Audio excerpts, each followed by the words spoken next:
मित्रांनो, कोकणातील लोककथा आणि गझाली या विद्याप्रभू लिखित आणि डिंपल पब्लिकेशननी पब्लिश केलेल्या पुस्तकातील पुढील कथा मी मंदार धर्माधिकारी आपल्याला आता वाचून दाखवत आहे.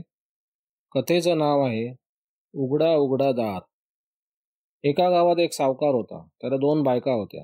एक आवडती, दुसरी नावडती. आवडतीचं नाव होतं सखू, नावडतीचं नाव होतं नकू. लहान वयात लग्न झाल्यामुळे त्या अजून पोरवयाच्याच होत्या. सावकार आवडत्या सखूचे फार लाड करायचा, तिची हौस पुरवायचा. सखू घरात काहीच काम करायची नाही. सगळं काम ती नकूलाच करायला लावाई.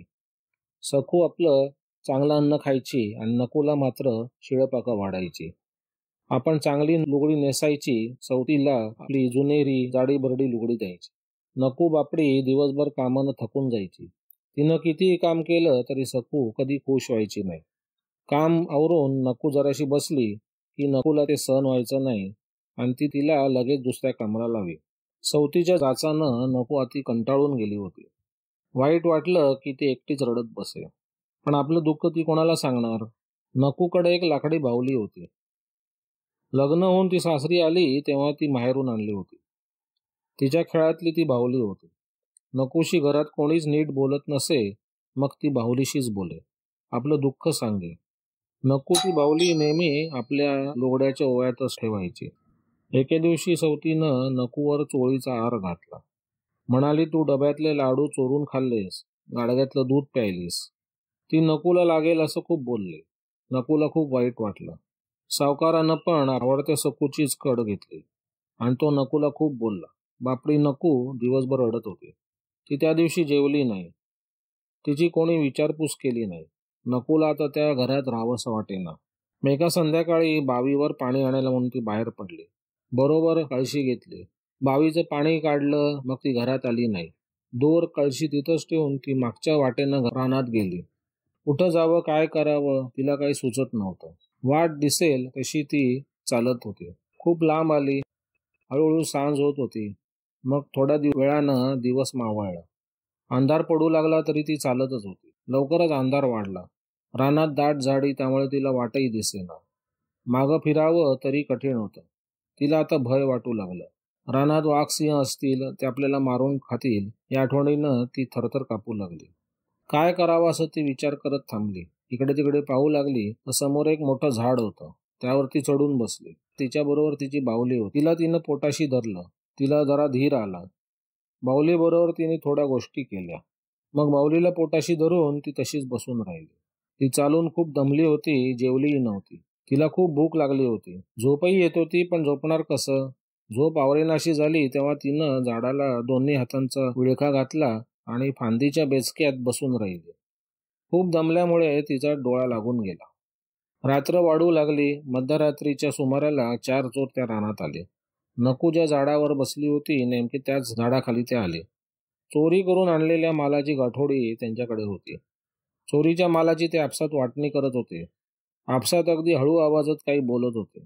एवढ्यात काय झालं, झाडावर बसलेल्या त्या नकूच्या हातातली बाहुली एकदम निसटली आणि नेमकी खाली बसलेल्या त्या चोरांच्या समोर पडली. चोर एकदम दचकले. त्यांना वाटलं की काहीतरी भुताटकी असावी. त्यांची भीतीने गाळण उडाले. भूत भूत करून ते उठून पळत सुटले.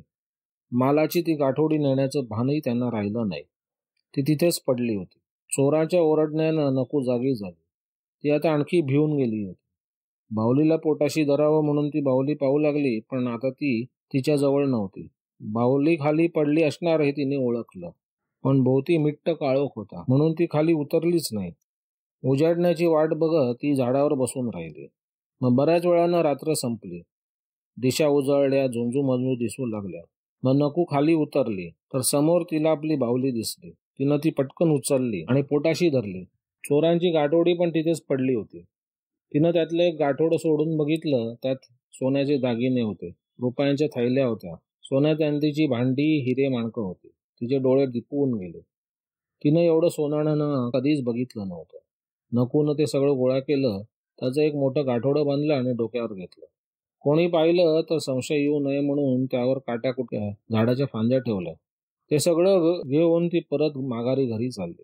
सूर्य उगवता उगवता ती घराकडे येऊन पोहोचले. नको दारापुढे येऊन उभी राहिली. दार बंदच होतं. अजून कोणी उठलं नव्हतं. तिनं दार उघडलं. तरी कोणी दार उघडायला पुढे आलं नाही.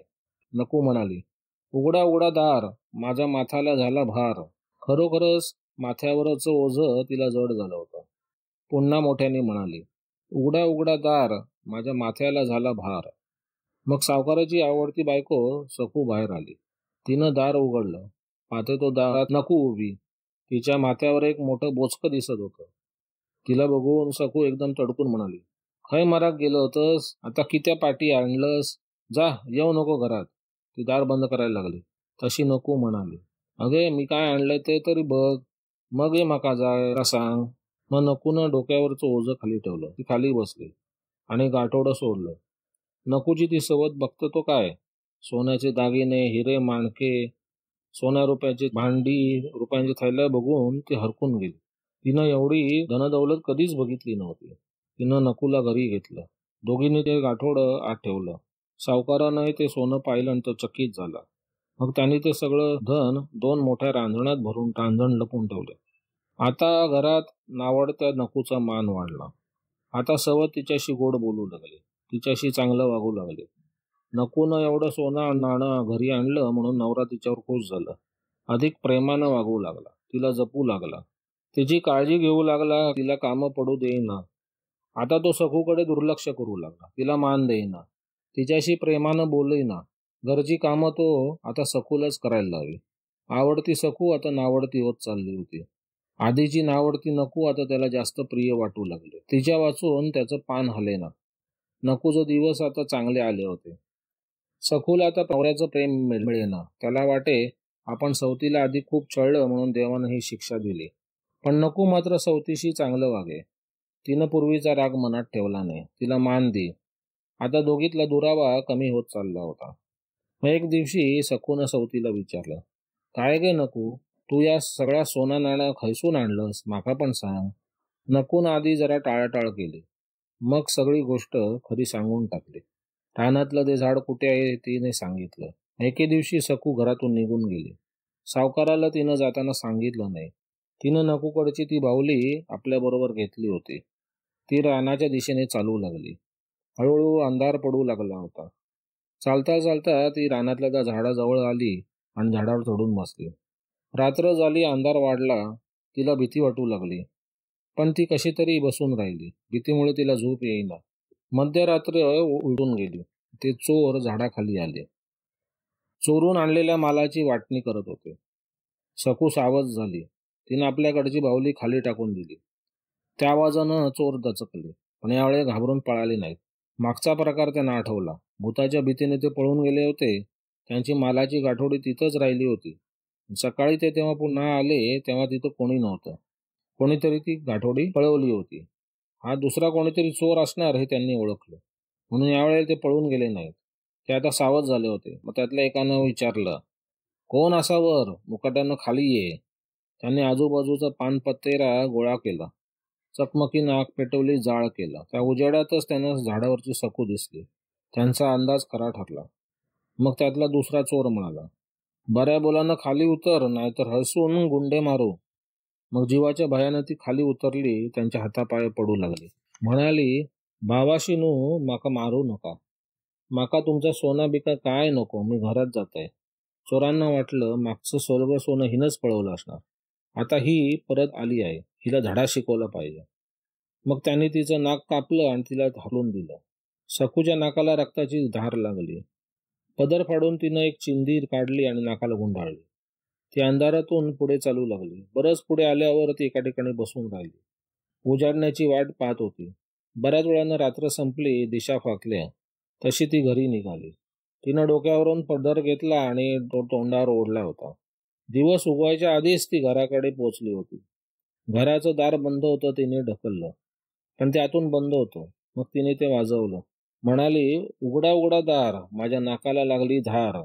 नकू सवतीनं ते ऐकलं आणि बाहेर आले. दार उघडलं. पाहते तो समोर सवत उठती. तिच्या नाकातून रक्त गळत होतं. नकूनं विचारलं, "अगे ह्या का झाला? कोणी केला?" मग नकूनं सवतीला घरात घेतलं. तिच्या नाकाला हळद लावली. मग नकूनं सगळी हकीकत सवतीला सांगितली. सवतीनं तिला दया दाखवली, न्हाऊ घातलं, जेवण घातलं आणि सकूला म्हणाली, तू कशा गेला होतास? आता घरात सगळा हा, आता त्या आमच्या सगळ्यांचा असा. सवतीनं नकुला छळलं होतं, तरी नकुनं तो राग मनात ठेवला नाही. ती तिच्याशी प्रेमाने वागू लागली. सकूला मात्र वाटलं आपण उगीच नकुला छळलं होतं. सोन्याचा लोभ धरला म्हणून देवानं आपल्याला शिक्षा दिली. तिला तिची चूक समजली, पश्चाताप झाला. आता सकू आणि नकू एकमेकांशी प्रेमाने वागू लागल्या. तर मित्रांनो, यातून तात्पर्य असं की वैरानं वैर वाढतं म्हणून वैर करू नये, सूडबुद्धी असू नये, वाईटाशी भलाईने वागून त्याला आपलंसं करावं, ही शिकवण नकूच्या वागण्यातून मिळते. या कहाणीतील सावकाराचं प्रेम हे स्वार्थी आहे. नकू नावडती पत्नी होती, पण तिने घरी जेव्हा धन आणलं, सोनं आणलं, तेव्हा ती त्याची आवडती झाली आणि आधीच्या आवडता सकूशी तो वाईट वागू लागला. म्हणजे थोडक्यात बऱ्याच लोकांचं धनावरती, सोन्यावरती, हिरे माणक्यांवरतीच प्रेम असतं, माणसांवरती नाही. धन्यवाद.